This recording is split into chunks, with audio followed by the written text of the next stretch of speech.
Custo de vida, emprego e desemprego, cesta básica, tarifas públicas, salário mínimo. Agora, na Brasil Atual, a análise do DIEESE. Clemente Ganslúcio, diretor técnico do DIEESE, bom dia.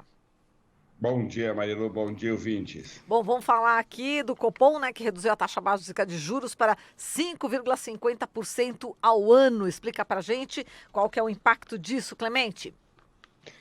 Bom, Marilu, é uma redução importante, afinal, vou dar uma boa notícia, né? Faz tempo que eu não dou uma boa notícia. Ainda bem, hein, Clemente? Vamos lá, então. Economia É uma difícil. boa notícia, mas um pouco tarde, né, Marilu? É importante o ouvinte ter claro que a taxa de juros básicas definida pelo Comitê de Política Monetária do Banco Central é uma taxa, é como se fosse um acelerador ou um freio na economia. É um instrumento que o Banco Central tem para monitorar, de um lado, mas principalmente para atuar no sentido de manter a inflação próximo do centro da meta, e com o instrumento que ele tem é fazer a economia acelerar o desenvolvimento econômico quando a economia está muito para baixo, travada, como está agora, ou elevar a taxa de juro para colocar um certo freio na economia quando ela tem um dinamismo muito forte e tem uma tendência de puxar a inflação para cima. Nós sabemos e temos vivido e acompanhado a dramática crise econômica que o país vive, e essa crise tem efeitos perversos sobre o emprego, sobre a dinâmica social, sobre a dinâmica econômica, e o Banco Central toma a decisão agora de reduzir em mais meio ponto percentual, saindo de 6% para 5,5%, a taxa básica de juro, porque olha, por um lado, para a inflação e vê que a inflação está bem abaixo do centro da meta. A estimativa para o ano de 2019 deu uma inflação entre 3,5% e 4%, em torno de 3,7%, 3,8% mais provável, e, portanto, com uma economia extremamente debilitada e com uma taxa de inflação muito abaixo da meta, o Copom tira o pé do freio da economia, ou seja, alivia a taxa de juros, visando justamente tentar dar para a economia um dinamismo maior, ou seja, indicar que o Copom orienta a economia para um nível de atividade maior, reduzindo o custo do crédito, o custo do investimento, como sinalizador básico da economia.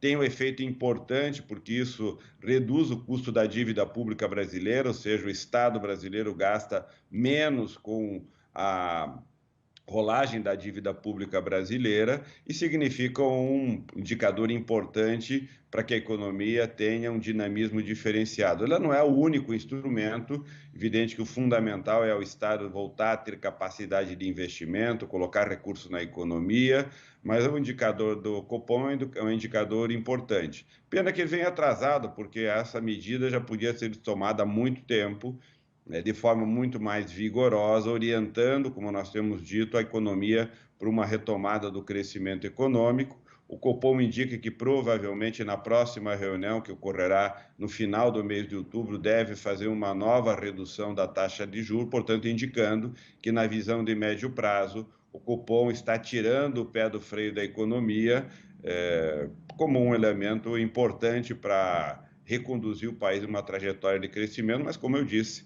um pouco tarde. Nunca é tarde para começar, mas é tarde no tempo que nós já perdemos e já devíamos ter feito essa iniciativa há mais tempo para que o país saísse dessa recessão em uma velocidade maior. É sempre bom lembrar que o Brasil sai dessa grave recessão em uma velocidade que é mais ou menos 1/3 da velocidade da qual saímos em recessões anteriores. Se no passado saímos a 90 km por hora, hoje nós estamos saindo a 30 km por hora, portanto, em uma velocidade muito lenta, perto daquilo que o país já teve no passado. Quando o Copom abaixa a taxa de juros, é como se ele estivesse permitindo que a economia acelerasse para 35, 40, 45 quilômetros por hora, mas o Copom não faz tudo, é preciso fundamentalmente que se retome a capacidade de investimento, do gasto público, do investimento privado, e para isso são necessárias políticas econômicas muito mais ousadas do que aquela que o governo federal vem tendo.